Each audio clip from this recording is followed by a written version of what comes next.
நம்ம சேனலேருந்து தொடர்ந்தாப்பில் நீங்கள் வீடியோக்களை பார்க்க நினச்சிங்கன்னா இதுவரை நம்ம சேனலை சப்ஸ்கிரைப் பண்ணுங்க கீழே பெல் சிம்பிள் இருக்கும் அதையும் கிளிக் பண்ணுங்க. வாங்க வீடியோக்குள்ளே போகலாம். ஒரு வியாபாரி தனக்கு பயணம் செய்ய ஒட்டகம் வாங்க சந்தைக்கு போனான். ஒட்டக வியாபாரியிடம் அப்படி இப்படி என பேரம் பேசி நல்ல விலைக்கு ஒட்டகத்தை வாங்கி கொண்டு ஓட்டி வந்தான் அவன் வியாபாரி. ஒட்டகம் வாங்கிய வியாபாரிக்கோ மகிழ்ச்சி. நியாயமான விலையில் நல்ல தரமான ஒட்டகம் கிடைத்தது என்று வீட்டுக்கு வந்ததும் தன் வேலையாளை அழைத்து ஒட்டகத்தை கொட்டையில் அடைக்கச் சொன்னான். அதற்கு முன்பாகவே ஒட்டகத்தின் மேலிருந்த சேணத்தை அவிழ்க்க முயற்சித்தான் அவன்.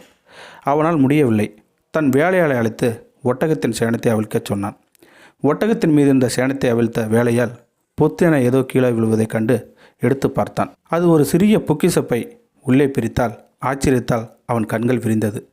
விலை மதிப்பற்ற நவரத்தன் கற்கள் தகதவன மின்னியது. அதை எடுத்துக்கொண்டு முதலியாரிடம் ஓடி காண்பித்தான் வேலையால்.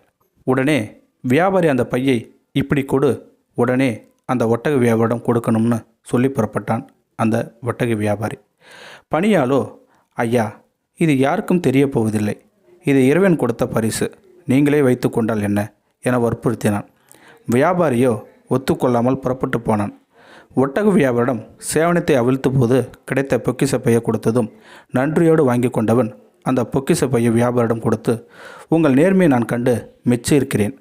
தங்களுக்கு ஏதேனும் பரிசளிக்க விரும்புகிறேன். நான் இதிலிருந்து உங்களுக்கு பிடித்தமான கற்களை சிலவற்றை எடுத்துக்கொள்ளுங்கள் என்று நீட்டினான். அதற்கு அந்த வியாபாரியோ சிரித்து கொண்டே, உங்களிடம் இந்த பொக்கிஷத்தை தரும் முன்பே 2 விலையுயர்ந்த இரத்தின கல்லுகளை நான் வைத்து கொண்டேன் என்று சொன்னார். உடனே ஒட்டக வியாபாரியோ கற்களை எண்ணி பார்க்க எதுவுமே குறையவில்லை. சரியாக இருந்ததைக் கண்டு குழம்பினார் அவர்.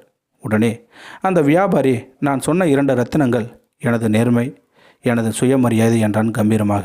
நேர்மையாக வாழ்வது பெரிய விஷயமல்ல. தவறு செய்யக்கூடிய சந்தர்ப்பமும் வாய்ப்பு வந்தாலும் நேர்மையாக வாழ வேண்டும். வாழ்வில் ஒரு நாள் நேர்மையாக வாழ்ந்து பார்த்தால் அதன் ருசி உணர்ந்து விட்டால் நாம் எதற்காகவும் நேர்மையை இழக்க மாட்டோம். இந்த வீடியோ உங்களுக்கு பிடிச்சிருந்தா கமெண்ட் பாக்ஸில் கமெண்ட் பண்ணுங்கள். கூட உங்கள் ஃப்ரெண்ட்ஸுக்கு ஷேர் பண்ணுங்கள். இதுவரை நம்ம சேனலை சப்ஸ்கிரைப் பண்ணுங்க. கீழே பெல் சிம்பிள் இருக்கும், அதையும் கிளிக் பண்ணிங்க. தேங்க்யூ ஃபார் வாட்சிங்.